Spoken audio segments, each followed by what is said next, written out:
The moment Abigail Brenner raised her hand and called out $40 for the roan gelding that every rancher in Dusty Creek, Texas had been eyeing since sunrise, the entire livestock yard went quiet enough to hear the wind drag itself across the open plain. It was the autumn of 1882, and the town of Dusty Creek sat at the edge of the Texas Panhandle like a coin dropped carelessly on a map, small enough to be forgotten, stubborn enough to refuse it. The livestock sale happened every October, when the air finally broke its fever and the cattle drives had wound down, and the men who worked the land gathered under a canvas tent strung between two cottonwood poles to bid on the animals that would carry them through another winter. It was a serious affair, full of serious men with serious money and a deeply held, rarely questioned belief that a woman had no business being there at all unless she was bringing coffee. Abigail had not brought coffee. She had driven her wagon into town before dawn, wearing her father's old coat with the wool lining and a hat she had pinned over her dark auburn hair with more practicality than vanity. She was 28 years old, had been running the Brenner homestead alone for 2 years since her father's heart gave out in the East Field, and she needed that roan gelding the way she needed water. Her plow horse had gone lame in September, and winter was not going to wait for her to find a sympathetic banker. The men around her had grumbled when she walked in. A few had outright laughed. Harlan Pruitt, who owned the largest spread east of the creek, had looked at her the way a man looks at something that shouldn't be in his way and said, loud enough for the whole yard to hear, that she ought to go home before she embarrassed herself. Abigail had smiled pleasantly and taken a spot near the front. She outbid Harlan Pruitt for the first mare. She outbid Tom Garfield for the pair of mules. She outbid 3 men she didn't know by name for a young quarter horse that she had no use for but bid on anyway because the auctioneer, a round-faced man named Chester, had begun to find a kind of gleeful energy in calling her numbers, and she could feel the irritation radiating off the ranchers around her like heat off a cook stove, and she found, to her mild surprise, that she did not mind one bit. By the time the roan gelding was brought into the ring, she had spent close to everything she had, and the gelding was the one she truly needed, so she became careful. She let the bidding rise slowly.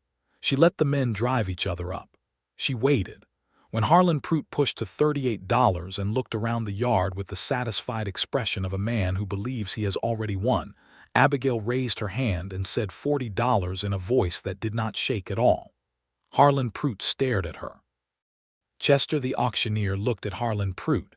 Harlan Pruitt looked at the roan gelding. Then Harlan Pruitt pressed his lips together so hard they turned white and walked away from the ring, and Chester brought his hammer down, and the gelding was hers. The yard erupted in noise, not applause exactly, more like the collective exhale of a dozen men who had spent the morning being made to feel uncomfortable and did not know whether to be angry or impressed or both. Most of them chose to mill around and look at things that were not Abigail. She was leading the gelding toward the gate when she heard a voice behind her that was not angry or impressed but simply curious. "What is your name?" She turned around. He was standing a few feet back, thumbs hooked in his belt, not blocking her way, not crowding her, just standing there with a look on his face that she could not immediately read. He was perhaps 30, maybe a year or 2 older, with a lean rancher's build, and a jaw that suggested he had spent a good portion of his life outdoors being weathered by something. His hat was dark brown and pulled low, and his eyes beneath the brim were a shade of gray-green that the October light caught interestingly. He wore no gun on his hip, which was unusual enough in the Texas Panhandle in 1882 that she noticed it. He had not bid against her once. She had registered that somewhere in the back of her mind during the sale, a man standing near the fence who watched and did not raise his hand, even for the roan gelding which everyone had wanted. "Abigail Brenner," she said. He nodded once as if confirming something he had half suspected. "Raymond Weston," he said. "I have the spread about 6 miles north of town. I recognize the Brenner name. Your father was a good man."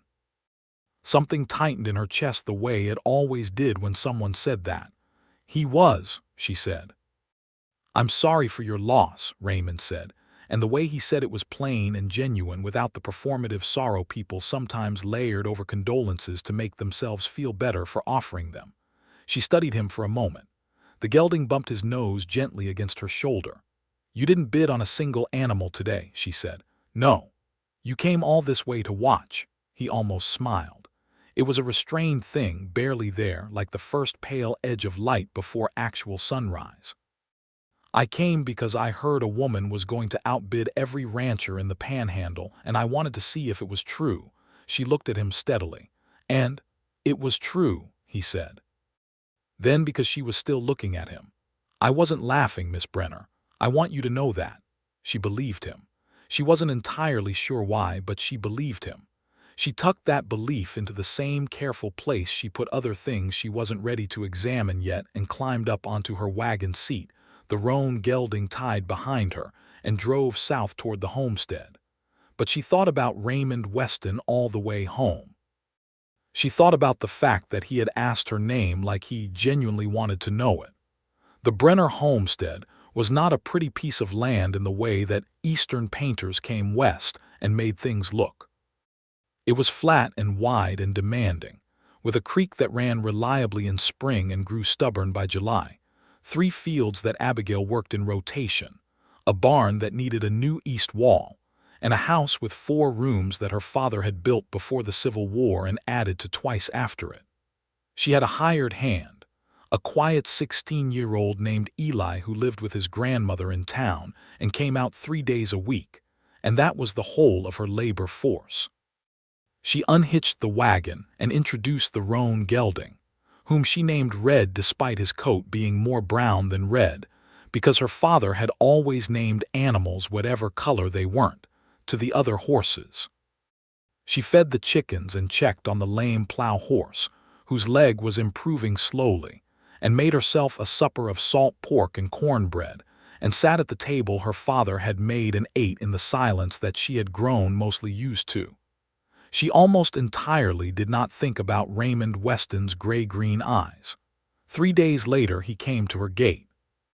She was in the far field repairing a section of fence when Eli called out from the barn that there was a man on a horse out by the road, and she looked up and shielded her eyes against the afternoon sun and saw him sitting easy in the saddle on a bay horse, not riding in, just waiting at the gate the way a person does when they are not sure of their welcome. She walked over. "Mr. Weston," she said. "Miss Brenner." He took his hat off, which no one had done for her in some time. "I apologize for coming without notice. I wanted to ask if you might consider selling me 2 cords of wood." She looked at him. "I know your father kept a woodlot on the north side of the property," he said. "Mine burned in a grass fire last spring. I have a crosscut saw and 2 strong arms, and I'll pay a fair price." It was a reasonable request.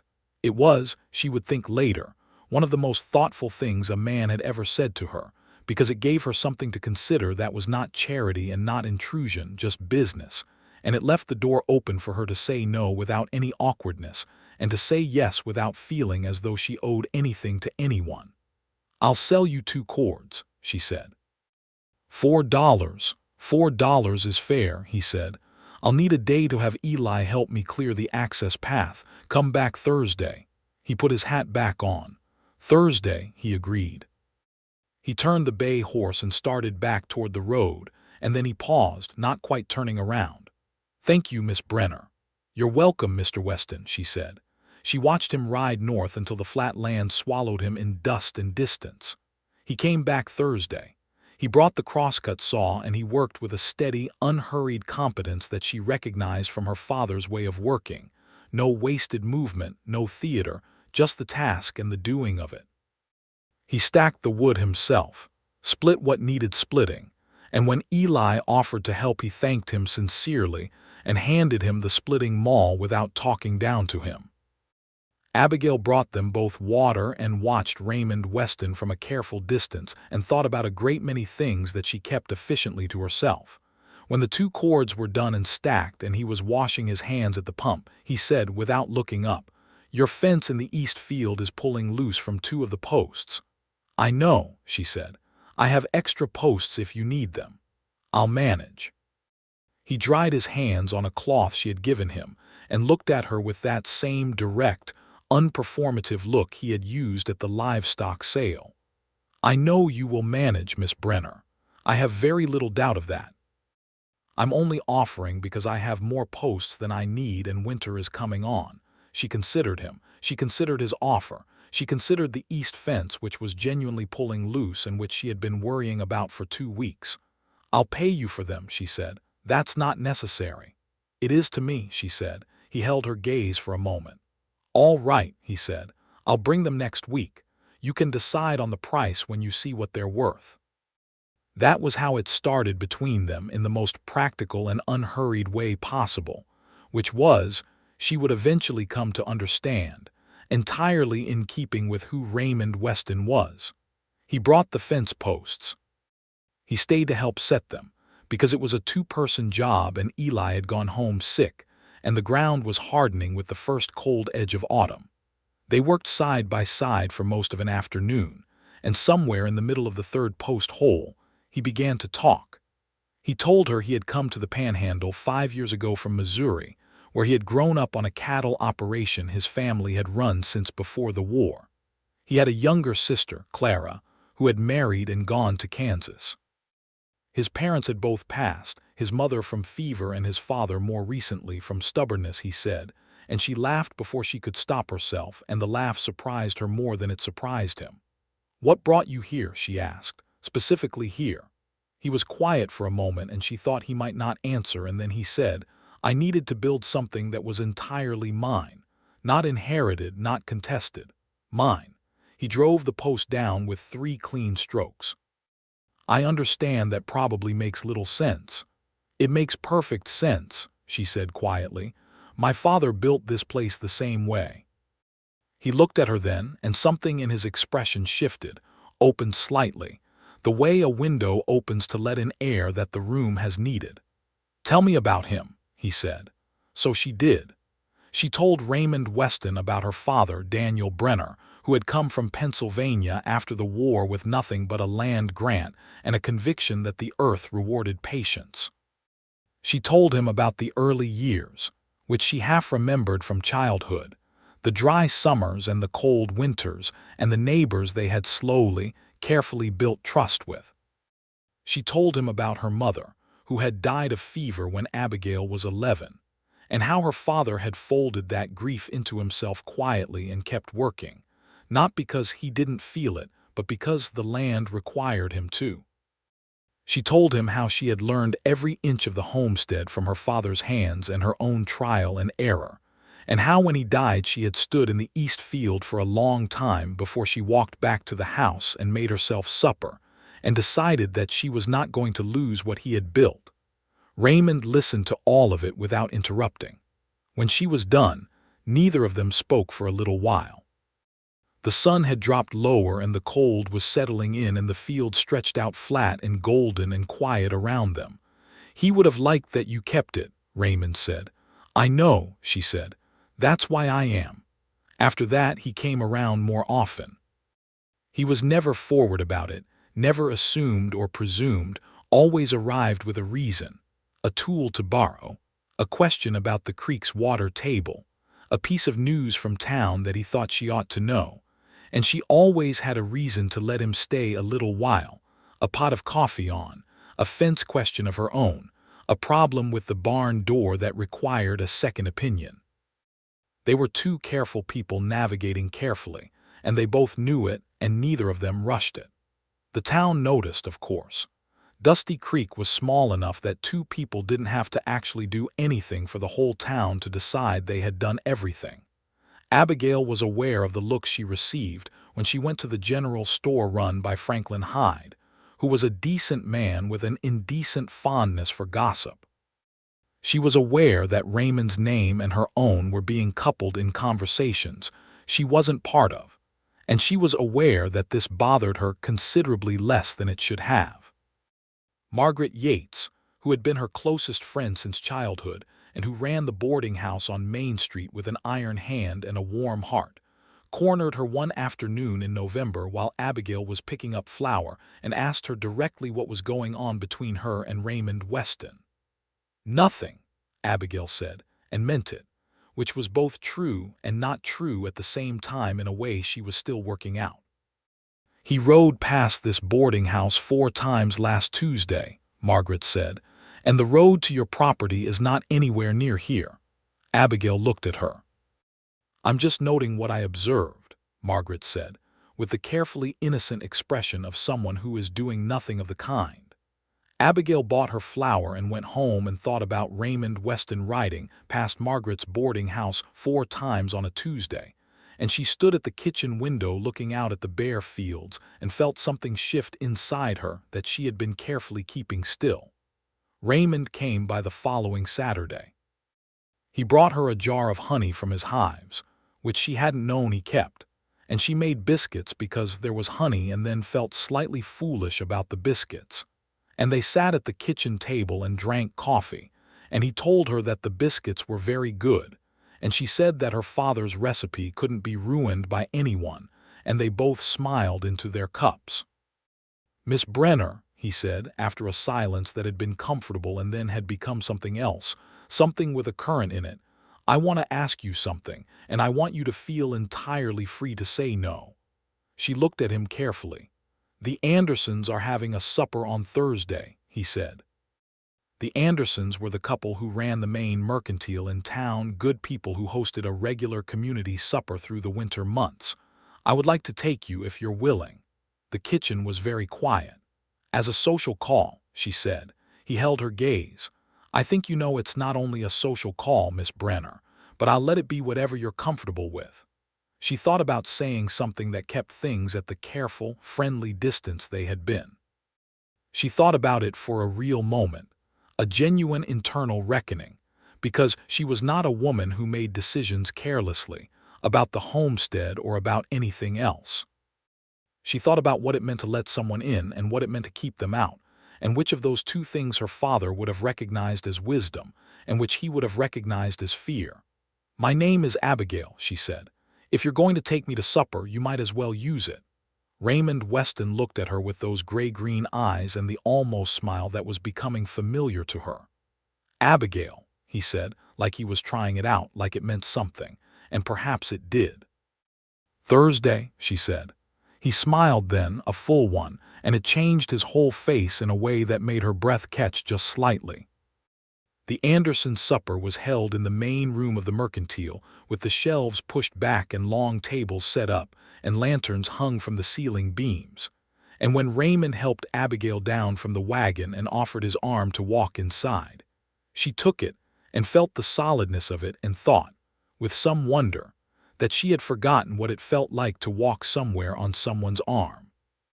The room was full, all the familiar faces of Dusty Creek, the Garfields and the Proots and the Hydes and the Lathams, and Margaret Yates, who caught Abigail's eye from across the room and made a face that communicated vast satisfaction. Harlan Prout saw them come in together, and his expression moved through several stages of surprise before settling on something flat and displeased, which Abigail noted and dismissed. Raymond was easy company in a group, she discovered. He was not the kind of man who dominated a room, but he was not quiet either. He listened well and spoke thoughtfully, and was genuinely interested in other people in a way that was not performance. He stood with old Henry Latham for a long while talking about cattle management through a dry winter, and she watched him across the room and thought about how a person could be precisely themselves in every situation, not shifting or adjusting, just steadily, consistently themselves. Over supper, he sat beside her, and they talked about everything and nothing, the kind of conversation that covers ordinary subjects while the real conversation happens in the silences between words. She told him about the books she read, which surprised him in a way he didn't try to hide, and he told her about the books he kept on a shelf by his bed, and they discovered they had both read the same edition of a volume of natural history that his father and hers had apparently ordered from the same catalog at roughly the same time, and they laughed together over that coincidence with a warmth that felt like something being decided. After supper, when the tables had been pushed aside and the fiddler someone had brought from 2 towns over started to play, Raymond turned to her and held out his hand without speaking, just held it out, and she looked at it and then took it, and he led her into the open floor and they danced. She had not danced in years. She had forgotten the way it felt to move to music with someone, the particular intimacy of it, the way your body has to trust another body to move in time with it. Raymond danced the same way he did everything else, with quiet, unhurried confidence, leading just enough to make it easy, never so much that it felt like being managed. At one point he said, very quietly, close enough to her ear that no one else could have heard, "You dance well." "You sound surprised," she said. "I'm not surprised by anything about you anymore," he said, and she felt the truth of it settle into her like warmth. After the supper he drove her home, and they sat in the wagon outside her gate in the cold dark with the stars spread across the Texas sky in that overwhelming way they had, too many and too bright, and they talked until the cold made it impossible not to acknowledge it. "Abigail," he said, when she had gathered her skirt to climb down, "I want to be honest with you about something." "All right," she said. "I came to that livestock sale in October because I had heard about you," he said. "Not because I expected what I saw, but because your name had come up in conversations more than once, usually when men were complaining about something you'd done that they found inconvenient." She raised her eyebrows. "I had a feeling that a woman that several men found inconvenient was probably worth meeting," he said. "I was right." She sat still in the wagon seat for a moment. The horses breathed steam into the cold air. "You are a forthright man," she said. "I'm working on it," he said. "I find it easier with you." She looked at him in the dark, at the line of his face in the starlight. "Good night, Raymond." "Good night, Abigail," he said. She climbed down and walked to her door and did not look back, but she heard him sit with the wagon for a long moment before the horses moved and he drove away north, and she stood inside her front door with her hand on the wood and her heart doing something she hadn't asked it to do, something that felt a great deal like joy. Winter came down hard on the Panhandle in December of 1882, the way it did some years, sudden and committed, ice on the creek and wind that came across the flat land like it had a grievance. Abigail worked her homestead through it with the same methodical determination she brought to everything, keeping the animals fed and the pipes unfrozen and the wood stove loaded. Eli came when the road allowed and helped with the heavy work, and Raymond came when the road allowed for entirely different reasons, though he was not above helping with the heavy work too, and she had stopped pretending that was incidental. He came in December 3 times, and each time he stayed for supper, and they talked longer than strictly necessary, and the silences between them became more comfortable and less careful. She learned things about him that accumulated into a fuller picture, that he had been engaged once to a woman in Missouri who had decided, sensibly enough, that she did not want to follow a man to the Texas Panhandle, and that he bore her no ill will and understood her decision, that he kept accounts in a careful ledger and was honest about his finances in a way that told her he was not performing success, just managing it steadily, that he was kind to animals without being sentimental about it, which in her experience was a meaningful distinction, that he read before bed every night and that his favorite thing he had read recently was a collection of essays by John Muir about the Sierra Nevada, and when she asked what he would do if he could do anything, he said, after a long pause, that he thought he would like to see mountains someday.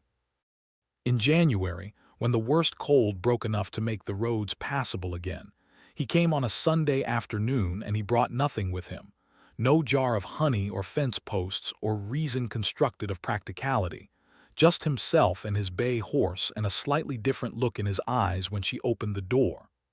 "I wanted to say something to you," he said, standing on her porch with his hat in his hands. "And I didn't want to wait for a convenient excuse to say it." She stepped back from the door.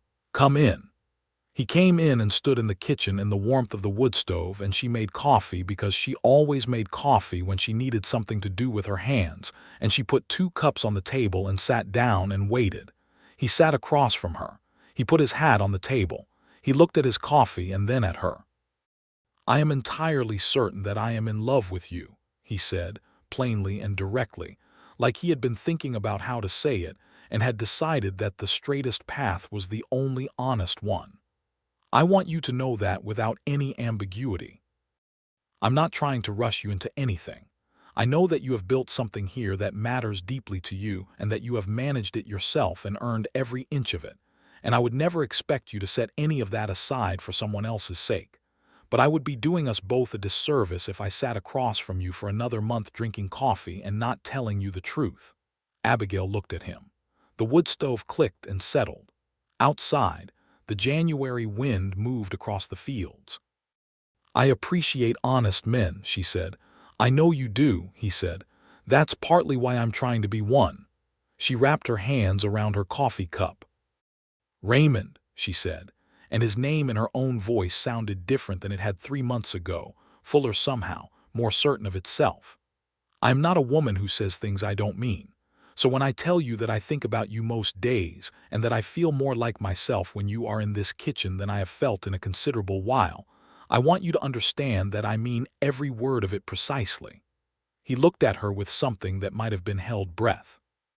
"I am also not a woman who is going to say I love you after 3 months, she continued, "because I think that particular truth deserves to be more certain before it's spoken aloud. But I am telling you that I am getting there and that I want to get there and that I would very much like for you to keep coming to this kitchen on Sundays." Raymond Weston sat across from her and breathed out slowly and smiled with his whole face, the way he had done the first time but more so, and it was, she thought, one of the finest things she had ever had the occasion to observe. "Sunday," he said, "I will be here." And he was. The winter turned, the way winters do, slowly and then all at once, and by March the creek was running full and the first green was coming up in the east field, and Abigail's lame plow horse had recovered enough to be put back to light work. She and Raymond had settled into a rhythm that she was aware of the way you are aware of your heartbeat, not consciously every moment but immediately whenever it changed. He came Sundays and most Thursdays and sometimes on other days for no stated reason, and she had stopped requiring stated reasons. They rode together in March, out across the flat land north of her property and east of his, where there was a low ridge that was about the closest thing the Panhandle had to a hill, and they sat up on that ridge in the early spring air and looked out at the expanse of land, and she told him she had sat up there as a girl and tried to count the distance to the horizon. "Did you ever figure it out?" he asked. "No," she said, "but I kept trying." He turned and looked at her and she looked back at him, and he reached over and took her hand, which was resting on her knee, and held it quietly. She did not pull it back. They sat like that for a long time looking at the land. On the ride back he said, "I want to tell you something I haven't told many people." "All right," she said. "I was in a bad way when I came to the Panhandle," he said. "Not in the way people sometimes mean that. I wasn't ruined, but I was empty. The engagement had ended and my father was gone, and I had been running that Missouri operation for years out of obligation rather than conviction. And when it was sold and the money was divided, I could have done anything, and instead I did nothing for about 6 months, which for me was something close to despair." He paused. The horses walked on. "Coming here was deliberate. I made myself decide and then made myself move. And it was the right choice. The land suits me. The work suits me." He glanced at her. "I didn't expect to find anything else." She looked at the space between her horse's ears and felt the words settle in. "I'm glad you found it anyway," she said quietly. He tightened his hand briefly around hers. "So am I." In April something happened that Abigail had not expected, which was that Harlan Pruitt began to make trouble. It started with a boundary dispute. The eastern line of the Brenner homestead had been established in her father's land grant documents, which were filed in the county seat 30 miles away, and the line was clear. But Pruitt claimed that the creek had shifted, and that therefore the eastern boundary of his property, which adjoined hers on that side, had moved accordingly, which would put a significant portion of her best field on his side of the line. It was a legal argument of dubious merit but genuine inconvenience, because pursuing it meant a trip to the county seat, and fees she could barely afford, and time she needed for planting. And Prout knew that. He had known her father and had, she believed, been waiting for an opportunity to press on the property since her father died, calculating that a woman alone would have fewer resources to resist. She told Raymond about it on a Sunday evening in April and watched his jaw tighten. "I know the land office clerk in Hadley," he said carefully. "He could pull the original survey." "I know he could," she said, "but I need to go myself. I need to stand there and put the correct document in front of whoever needs to see it." He looked at her. "Of course," he said. "Do you want company?" She considered it.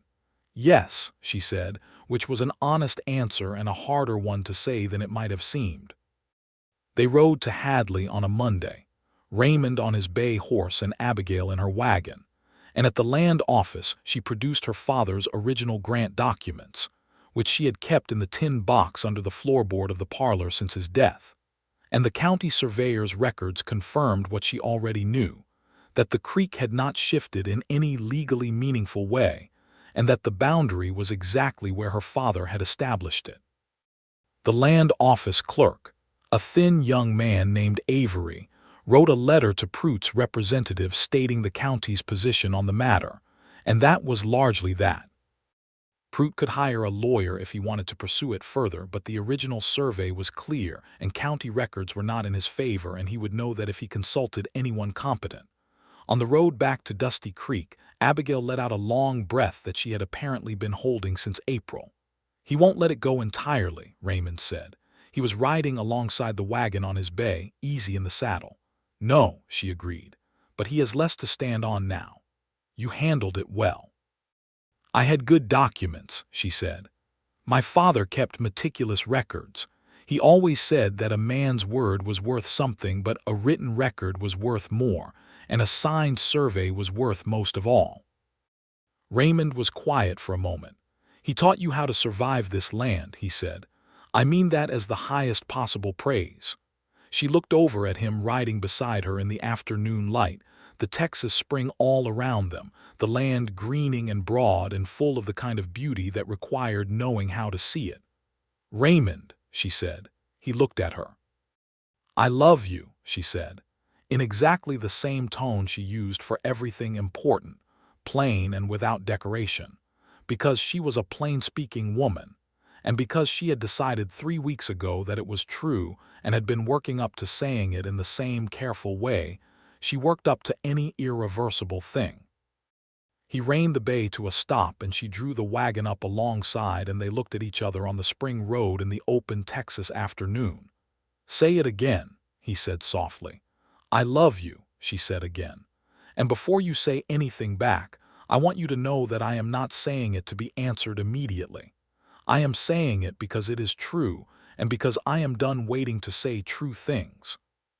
He looked at her for a long moment with those gray-green eyes that had first caught her attention in the dusty livestock yard in October, and then he reached across from the saddle and took her hand and held it and said, "I love you, Abigail Brenner. I have been trying to find the right way to tell you that for a very long time." "You told me in January," she said.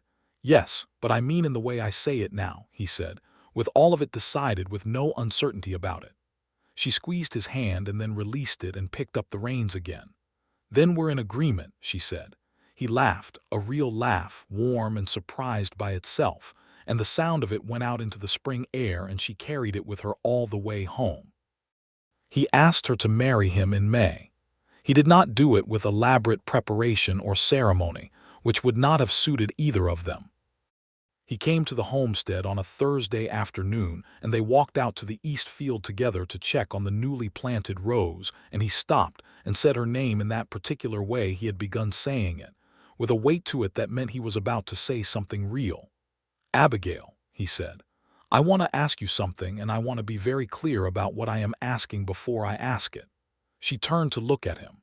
"I am not asking you to give up your land," he said, "or your name if you want to keep it, or any portion of who you are or what you've built. I'm asking if you would be willing to build something together, the two of us, whatever that looks like. I have my property and you have yours, and those two things don't have to become one thing for us to become one thing." He paused. "I'm asking if you'll marry me, on whatever terms make sense to you." She stood in the east field with the spring soil under her boots and the green rows stretching out in the sky overhead, that enormous Texas sky, and she thought about what she wanted, not what was practical or logical or cautious, just what she wanted. "I want to marry you," she said. "And I want to keep the Brenner name as part of my name. And I would like to talk about the properties because I have thoughts about how they might work together without either of us losing what we've made." "I expected you would have thoughts about that," he said, and the almost smile was fully a smile. "And I want a real supper after we're married," she said. "Not just the ceremony. I want a table full of people and real food and the fiddle player from the Andersons if he's available." "I'll find him wherever he is," Raymond said. "Then yes," she said, "I'll marry you." He stepped forward and she let him. And when he kissed her there in the east field with the spring wind and the new planting all around them, it was the kind of kiss that felt entirely inevitable, like something that had been decided back in October in a livestock yard and had simply been working its way to the surface ever since. They were married in June of 1883 in the church on the edge of Dusty Creek, a simple whitewashed building with 2 rows of wooden pews and a minister named Reverend Calloway, who was a serious man, but not a joyless one. Margaret Yates sat in the front row and wept with magnificent satisfaction. Eli, who was 17 now and had grown 2 inches since spring, sat beside his grandmother with his good shirt on. The Andersons came, and the Garfields, and even old Henry Latham, who was getting deaf and kept asking the man next to him to repeat the vows in a whisper that was louder than most speaking voices. Harlan Prout did not come, and no one expected him to. Abigail wore a dress she had made herself from fabric she had ordered from a catalog, a pale green that Margaret told her was the exact color of spring grass at the right time of day, which was an entirely accurate description, and the nicest thing anyone had said about any piece of clothing she had owned. Raymond wore a dark coat she had not seen before, and he looked so precisely and genuinely like himself that it made her chest ache in the best possible way. When Reverend Calloway asked if she would take this man, she said, "I will," in her clearest, most certain voice, and when Raymond said the same words, he said them looking directly at her, not at the minister, not at the congregation, at her, and she held his gaze and thought that all the careful, patient work of the past 8 months had led here perfectly, to this room, to this moment, to this man. The supper afterward was everything she had asked for. The fiddle player had been located in a town called Palmer, 2 days' ride away, and Raymond had apparently ridden there and back himself to secure the engagement, which she found out only from Margaret after the fact, and which told her everything she needed to know about the man she had just married. They danced until late and ate until full and sat at the long table with all the people of Dusty Creek, and Abigail Brenner, who had stood in that same livestock yard 8 months ago entirely alone, and outbid every man in the Panhandle for a roan gelding, sat in the warm light of the wedding supper with her husband's hand covering hers on the table, and felt, fully and without reservation, that she was exactly where she was meant to be. They worked out the question of the 2 properties with the same practical clarity that characterized everything between them. Abigail kept the Brenner homestead and continued to work it, with Raymond's help on the days when help was needed and Eli's 3 times a week. Raymond's property to the north they worked jointly, rotating the cattle operation there with the crop work on the Brenner land, and the combination of the 2 operations proved stronger than either had been alone. Raymond was right that the properties together made more sense than the properties apart, and Abigail was right that they didn't have to be legally consolidated to be practically united, and they were both right, which was, she told Margaret once, one of the most satisfying things about the marriage. Harlan Pruitt made one more attempt at the boundary dispute in the fall, hiring a lawyer from the county seat who wrote a letter of considerable length and very little new substance. Raymond sat with her at the kitchen table and they read it together, and he said carefully, "He's not going to let it go." And she said, equally carefully, "Then neither will I." They hired their own lawyer, a woman in Hadley named Clara Vance, who had passed the bar examination and was one of approximately 6 practicing female attorneys in Texas at the time, and who looked at Pruitt's letter and then looked at Abigail's survey documents and said, "This will not trouble you again," with the serene confidence of someone who has been told that exact kind of thing before and knows exactly how to end it. She was correct. Pruitt backed down in November, and the boundary was never formally contested again. Winter came again, their first winter as a married couple, and the homestead was different that year in ways that Abigail noticed quietly and did not always articulate. There was a second pair of boots by the door. There was a second voice in the kitchen in the mornings, low and unhurried, asking practical questions about the day. There was someone to split the firewood without her having to manage it herself, not because she couldn't, but because he did it without being asked, and she let him because it was freely given, and she was learning, slowly, to receive things freely given. She also taught him to bake bread, because he had admitted with some vulnerability that he had never learned, and she took the opportunity with more pleasure than she perhaps needed to. And his first loaves were dense enough to use as building materials, which she told him directly, and he ate an entire dense loaf himself while reading by the fire and declined to be discouraged, and by February his bread was genuinely good. In the spring of 1884 she discovered she was expecting a child. She told Raymond on a Sunday morning over breakfast directly, because she was a direct person, looking up from her coffee and saying, "I believe we are going to have a child," with no preamble. He was still for a moment. "You're certain?" he said. "Reasonably certain," she said. "Mrs. Latham confirmed what I suspected. She has delivered about half the children in this county." He set down his coffee cup and got up from the table and came around to her side and crouched down to her level and took both her hands in both of his and looked at her face with an expression that was so full of things that she felt her throat tighten. "Abigail," he said. "I know," she said, which covered everything. He put his forehead against her hands and stayed like that for a long moment, and she felt the warmth of him and the realness of him, and thought that this was what she had not known she had been waiting for. Not just the child, but the fact of not facing things alone anymore.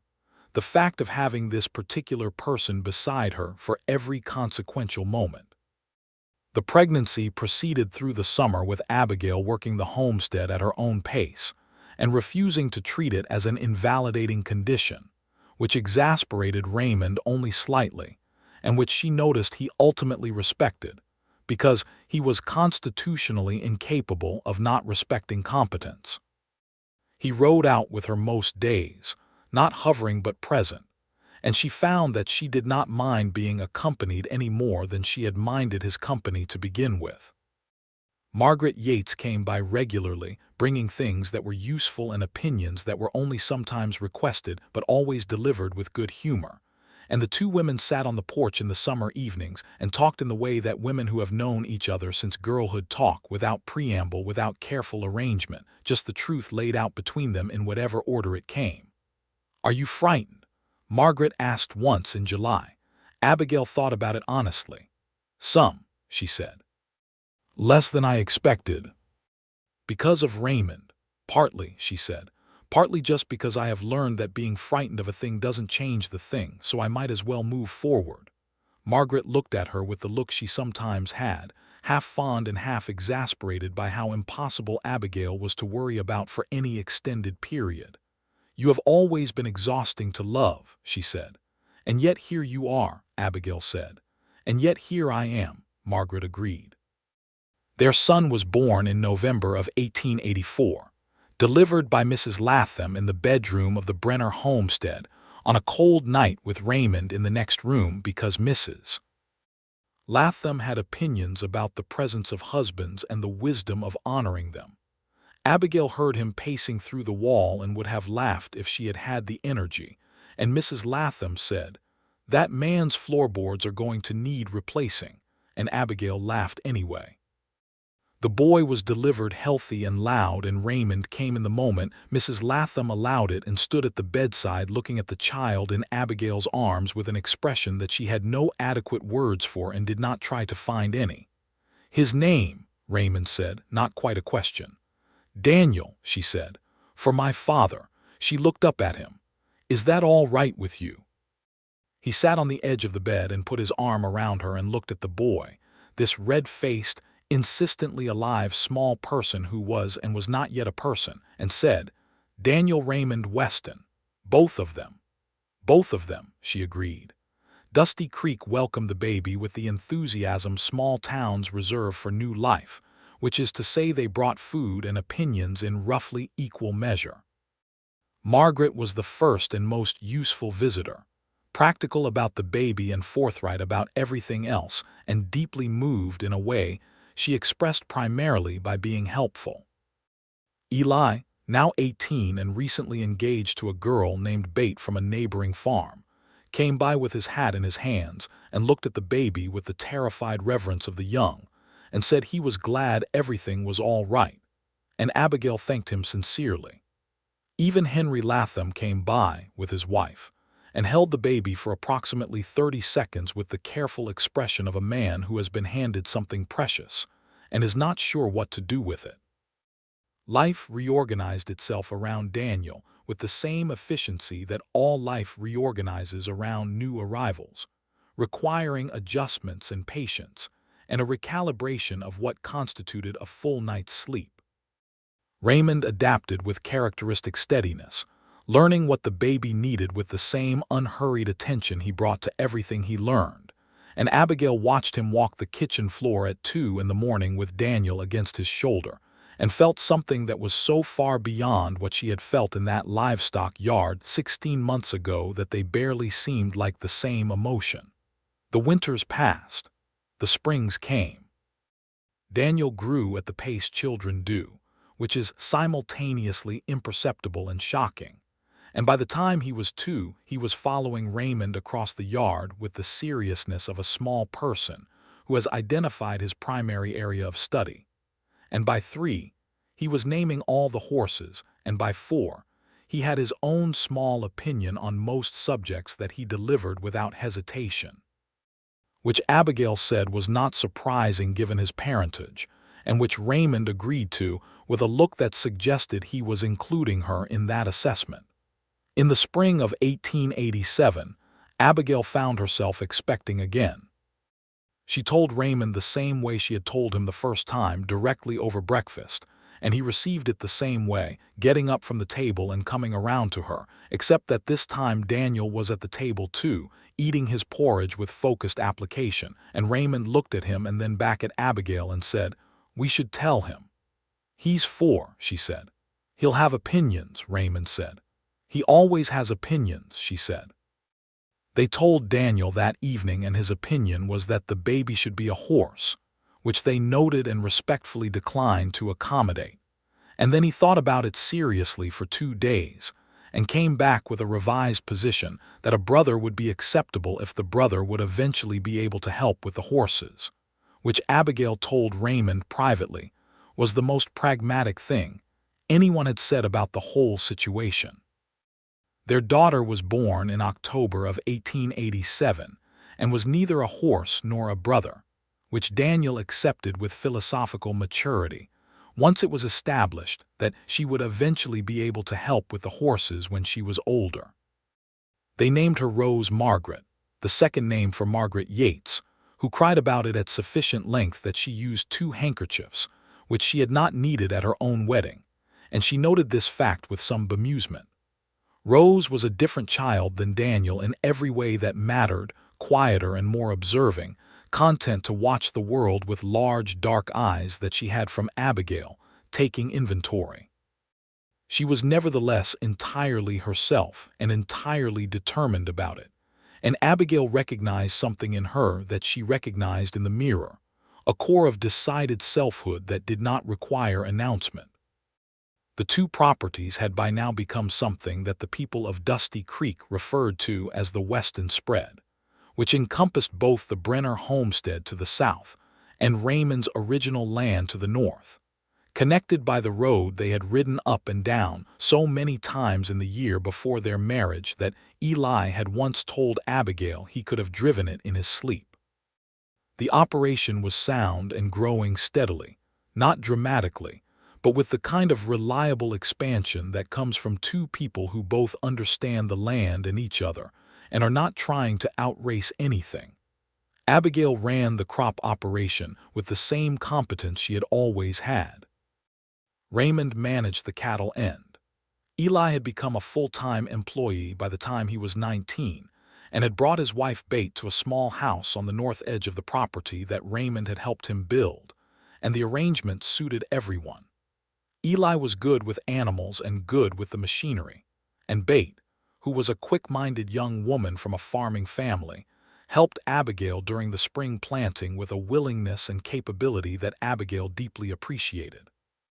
The summer of 1889 brought a dry spell that reminded Abigail of the bad summers her father had described from her childhood, the kind where the creek ran to a trickle by August, and the fields needed careful management to lose as little as possible. She and Raymond worked through it with the same systematic approach they brought to every problem, prioritizing the crops that could not be replanted, letting go of what could not be saved, making decisions that were painful but clear. One evening in August they sat on the porch after the day's work, the children asleep inside, the dry air cooling to something almost pleasant, and Raymond said, "Your father built this place to last." "Yes," she said, "the soil is better than mine even in a dry year," he said. "He chose well." "He chose carefully," she corrected. "He walked this land for 3 weeks before he filed the claim. He wanted to know every inch of it before he committed." Raymond nodded. "That tracks," he said. "Like daughter, like father." She looked at him sideways. "I mean that as the highest possible praise," he said, with the gravity of someone quoting themselves, which she had told him once was insufferable, which he had not stopped doing. "I know you do," she said, and she did. The drought broke in September with a rain that came down for 2 days straight and filled the creek and soaked the soil and left the land looking clean and relieved, and Abigail stood in the east field with the rain on her face and felt the same gratitude she always felt when the land gave back what it had temporarily withheld. Raymond came up beside her, and they stood in the rain together like two people who have been through enough to appreciate rain entirely. "Come inside," she said eventually. "In a moment," he said. She looked at him. He was looking at the field, the rain on his face, his expression quiet and full of something she recognized as the particular happiness of a person who is exactly where they want to be. "Raymond," she said. He turned and looked at her, the rain on both of them, the field before them, the house behind them where their children were sleeping. "What?" he said. "Nothing," she said. "I just wanted you to look at me." He looked at her with those gray-green eyes that she had known now for 7 years, and he smiled, the full smile, the one that still changed his whole face. "I always want to look at you," he said. She took his hand and they walked back to the house. Daniel grew into a long-legged, serious-eyed boy who was more his father than his mother in temperament, thoughtful and unhurried, but who had his mother's directness when he finally did speak, which produced a combination that Raymond said privately was going to be formidable, and she agreed it would. By the time Daniel was 7, he could ride and help with light work, and had a considered opinion on the quality of every horse on the property, which Raymond took seriously, and Eli seconded because the boy's instincts were genuinely sound. Rose grew into a child who noticed everything and said relatively little, and then, when she did say something, was almost always precisely correct. She loved the books that lined the parlor shelf and had learned to read early, and was working through the natural history volume that had once been the subject of conversation on a Wednesday evening early in her parents' courtship, a story her father had told her one afternoon when she asked why that book was on the bottom shelf where it was easy to reach. "Your mother and I both read it before we knew each other," he told her. Our fathers ordered it from the same catalog. We thought it was a coincidence worth keeping. Rose had considered this with her characteristic seriousness. Was it a coincidence? She asked. I think it was, he said. But I prefer to think of it as something that was already trying to introduce us. She had looked at him with Abigail's dark eyes. That is not logical, she said. No, he agreed. But some things aren't. In 1891, the question of Daniel's schooling came up seriously, because the one-room schoolhouse in Dusty Creek that had served the town for 15 years had lost its teacher to a better-paid position in Austin, and finding a replacement had proved difficult. Abigail had been educated by her father to a standard considerably above what the Dusty Creek school offered, and she began teaching Daniel herself in the mornings, and then Rose, and the kitchen table became a school of two that she ran with the same methodical attention she ran everything else. Margaret, who had been watching this development with her characteristic alertness, said to her one afternoon, "You know what you're doing." "Teaching my children," Abigail said. "I mean with the school question," Margaret said. "You've been thinking about it since Thompson left in March." Abigail had been thinking about it. The county school board was in Hadley, 30 miles away, and the board was made up of 7 men who had not managed to hire a teacher in 8 months, and Abigail had a suspicion, not without evidence, that the difficulty lay partly in the salary they were offering, which was not competitive, and partly in the fact that qualified female teachers were sometimes not offered the position on grounds that the board found it easier to state as preference than as policy. She went to Hadley in October of 1891. She had been to the county seat enough times now on enough different kinds of business that the clerk at the land office recognized her by name, which she considered a reasonable achievement. She attended the school board meeting, which was open to the public, and when the agenda reached the teacher vacancy, she stood up from the back of the room and made a clear, specific argument for why the salary needed to increase and why the criteria for candidates needed to focus on qualifications rather than anything else. And she cited 3 specific qualified candidates who had applied and been passed over in the past year, and identified the pattern that the board appeared to be following and named it exactly. The board was uncomfortable. 2 of the members were openly irritated.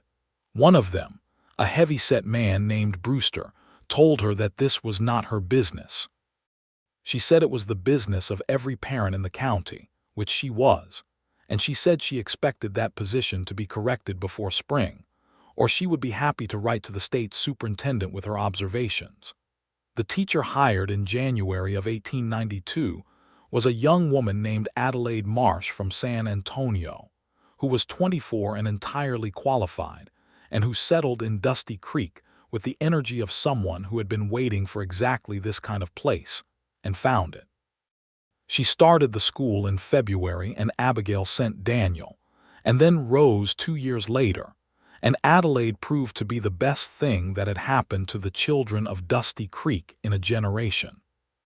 Abigail and Raymond went to the school opening together and sat in the small schoolroom while Adelaide addressed the students and the families, and Raymond took Abigail's hand in the back row and held it quietly, and she felt the full weight of every decision she had made since October of 1882, every bid and every argument and every honest word, and the weight of it was good. "You did this," Raymond said quietly. "We did this," she said. He shook his head slightly, not contradicting her but meaning something different, meaning that there was something in her that had done the particular thing, and that he knew it and wanted her to know that he knew it. She turned and looked at him, and he was looking at her, and the schoolroom was full of children and sunlight and the beginning of something, and she thought, "This is the life we built, every piece of it deliberate and true." In the fall of 1893, Eli and Bate had their first child, a boy they named Thomas, and the homestead became the kind of place that had 2 families on it who were not related by blood, but had become related by the particular bond that forms between people who work the same land through drought and winter and prosperity, and come out the other side, knowing each other in a way that few relationships allow. Abigail helped bait through the labor as Mrs. Latham had helped her, and when Thomas arrived loud and healthy, she held him for a moment before handing him to Eli and felt a vast, uncomplicated joy on behalf of someone else, which was, she thought, one of the best kinds of joy there was. Raymond and Eli sat on the porch afterward in the October evening, and she could hear them from the kitchen window, talking quietly about nothing in particular, just the comfortable talk of two men who have worked beside each other for years. And she moved through the kitchen making tea and listening to the sound of them and thought about the livestock yard in October of 1882, the single woman in the crowd of men, the roan gelding. The one man who had not bid against her and had instead waited and asked her name. She thought about how a name, asked honestly, could be the first thread of an entire life. The roan gelding that had started everything was 11 years old now and fully retired, given light and ceremonial duties, and a pasture that he seemed to consider his personal territory. Abigail had given Daniel responsibility for the gelding when the boy was 5, on the theory that an animal who needed less managing than most was good practice, and Daniel had taken the responsibility with seriousness, and the horse had responded with an indulgent tolerance that suggested he found children's earnestness either charming or restful. In the spring of 1894, on an April afternoon that was perfect in the way that April occasionally managed in the Texas Panhandle, warm and still and improbably green, Abigail was in the east field doing an early inspection of the planting rows when she heard Raymond come up behind her and stop. She turned around. He had a look on his face that she associated with something he had been thinking about for a while without saying. "What?" she said. He looked out across the field and then back at her. "Do you remember what you said in January of 1883, he said, "when I told you I was in love with you?" "I said I was getting there," she said.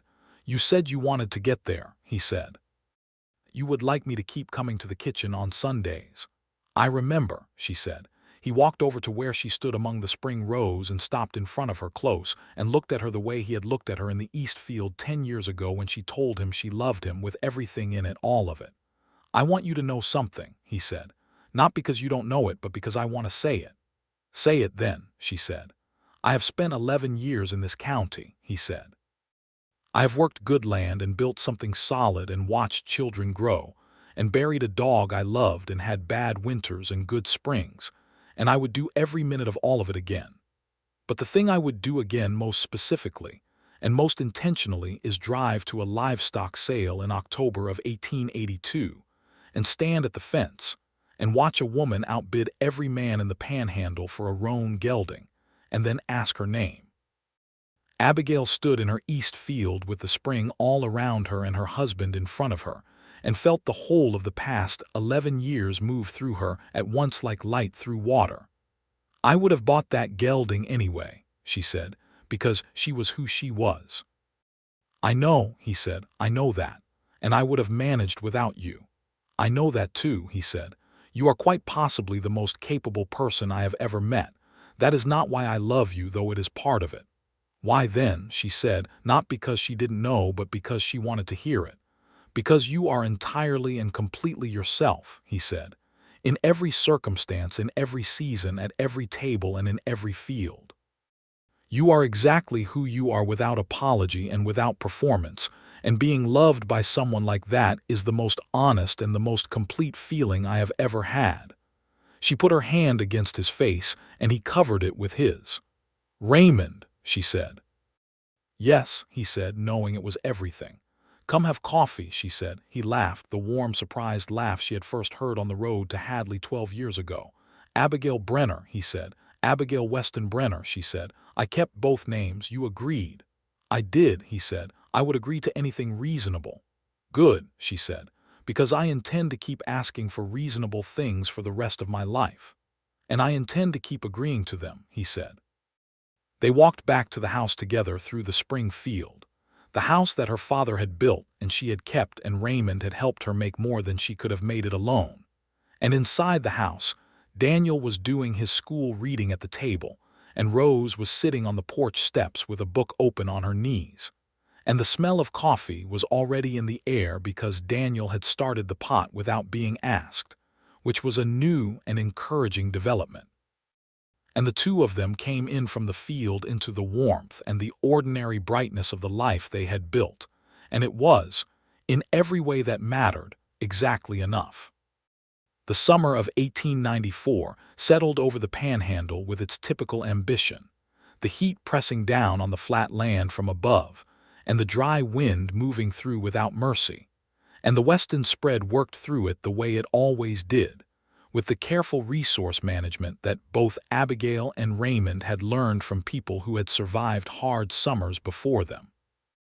The creek held its water better than in 1889, thanks to a diversion project that Raymond and Eli had spent 2 winters constructing, routing the spring flow into a secondary channel that fed into a holding area on the north property, and this proved its worth in August when the primary creek dropped to a trickle.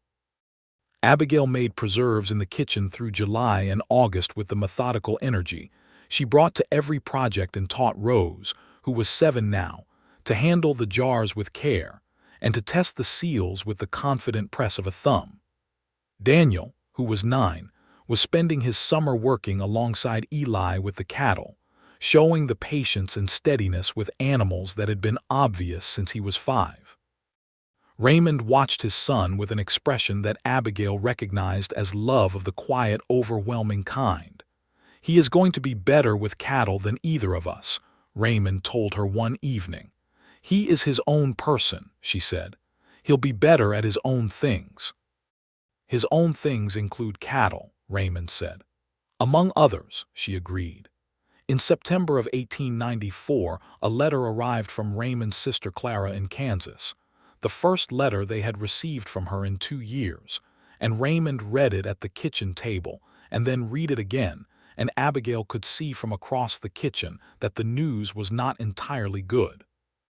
Clara's husband had died the previous winter, she wrote, of pneumonia, and she had been managing as best she could, but the Kansas farm was too large for her to run alone, and she had sold it in the spring.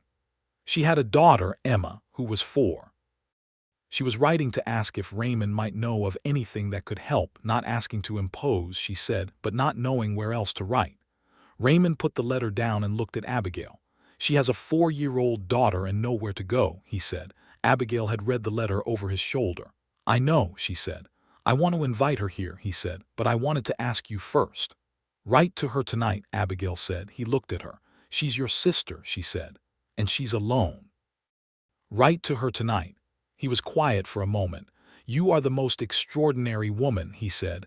"I'm practical," she said. "We have room. Write the letter." Clara arrived in October of 1894, on a wagon she had hired from the Hadley stage stop, with Emma on her lap and a trunk and a case, and the particular expression of someone who has had a very long time in which to be afraid and has decided, somewhere in the last 50 miles, to stop being afraid and simply arrive. She was 32, with Raymond's coloring and a warmth that expressed itself differently than his, more immediately open, quicker to laugh. Emma was a small, serious child with golden hair, who looked at everything with the deliberate attention of someone taking careful inventory.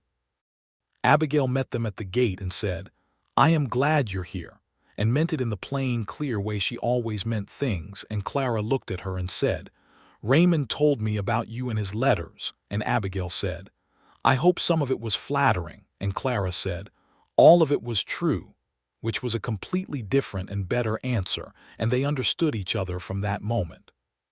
Clara settled into the homestead with the adaptability of someone who has had to adapt before and is good at it. She helped with the household work and with Daniel and Rose in the afternoons, and proved to have a genuine talent for the kitchen that exceeded everyone else on the property, which Abigail acknowledged with complete honesty and zero competitive feeling, because she had never cared much about cooking as anything other than necessary work. Emma and Rose became companions with the swift ease of small children who have identified a compatible temperament, and within a week They were inseparable in the way that only children can be, spending their hours in a private world of their own construction that Emma, whose first language appeared to be determined imagination, largely designed, and Rose, whose first language was careful observation, largely refined. By Christmas of 1894, the Weston spread was home to two families, and one guest who was becoming less of a guest with every passing week. And the holiday table was the fullest it had been since Abigail's father had been alive. And she sat at one end of it, and Raymond sat at the other, and their children sat between them, and Clara and Emma were beside them, and Eli and Bate came with Thomas, who was 3 and wild, and Margaret Yates came from town, because Margaret always came. And old Henry Latham was brought by his wife, who was indestructible, and there was food that Clara had been preparing for 3 days, and there was noise and warmth, and the particular quality of light that comes from many candles in a room on a cold night. Raymond caught her eye across the table at one point and held her gaze, and she held his, and everything that had been decided between them in the 11 years since a cold October morning in a livestock yard was in that look, all of it, the full accumulation of a life built together. She raised her coffee cup toward him slightly. He raised his. Daniel, seated between them, looked from one parent to the other with the alert perceptiveness of a 9-year-old who notices things and files them away. "What are you doing?" he asked. "We're having a conversation," Raymond told him.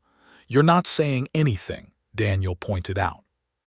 "Some conversations don't need words," Abigail said. Daniel considered this with the seriousness he applied to all significant information, and then went back to his dinner, clearly storing it away for future reference. The new year of 1895 came in cold and bright, the way years did in the Panhandle when they were feeling optimistic, and Abigail stood on the porch on the first morning of it with her coffee, and looked out at the land that was hers and Raymond's and the children's, and somehow still, in every morning light, her father's, because the best of what people build outlasts them. Raymond came out and stood beside her and put his arm around her, and she leaned into his shoulder the way she had gradually learned to lean into things, not with abandon but with full intention, choosing it. "What are you thinking?" he asked. She looked at the flat wide land, the winter grass pale and still under the white January sky, the fields that would be planted again in April, the creek she could hear faintly from here, the barn where the animals were making their early morning sounds, the house behind her where everyone was still sleeping. "I'm thinking about October," she said. "Which October?" "The first one," she said. 1882, the livestock sale." He was quiet for a moment. "I was entirely alone then," she said. "Not unhappily, but entirely. And I was managing, and I intended to keep managing, and I had no expectation of anything different. And then," he said, his voice low and careful, "and then a man I had never seen before asked my name," she said. "And the particular way he asked it made me think he actually wanted to know it. Not for a reason, not for any practical purpose. He just wanted to know who I was." She could hear his breathing. "You wanted to know who I was," she said, "and that was the beginning of everything." He pressed his lips against her hair. "Abigail," he said. "I know," she said. They stood together on the porch in the first light of 1895. The year spread out before them like the land spread out before them, wide and full of work and full of possibility. And she thought about how a life is made from the accumulation of exactly these moments, the ordinary ones and the extraordinary ones, the hard winters and the good springs, the children growing and the fields turning, and the steady presence of a person who asked your name in the right way and then stayed to learn the answer. She thought about her father, who had walked this land for 3 weeks before he filed the claim. She thought about herself, at 28, in a livestock yard, raising her hand. She thought about Raymond Weston standing at the fence, watching and then asking. She thought about all of it, the whole long, beautiful, improbable thread of it, and she felt it the way you feel things that are entirely true and entirely yours, all the way through, without reservation, without diminishment, without end. The roan gelding, Old Red, was standing in the near pasture visible from the porch, his breath making small clouds in the January air, entirely self-satisfied in the way of aged horses who know they have earned their comfort. She had bought him in a livestock yard 12 years ago and outbid every man in the Panhandle to do it, and a quiet man with gray-green eyes had asked her name afterward, and the asking of it had changed the whole direction of her life. She still thought it was one of the better investments she had ever made. Both of them. Raymond's arm tightened around her slightly, and she put her hand over his where it rested against her shoulder, and they stayed like that, the two of them in the first morning of a new year, on the land that their life had made. And the world was cold and wide and good.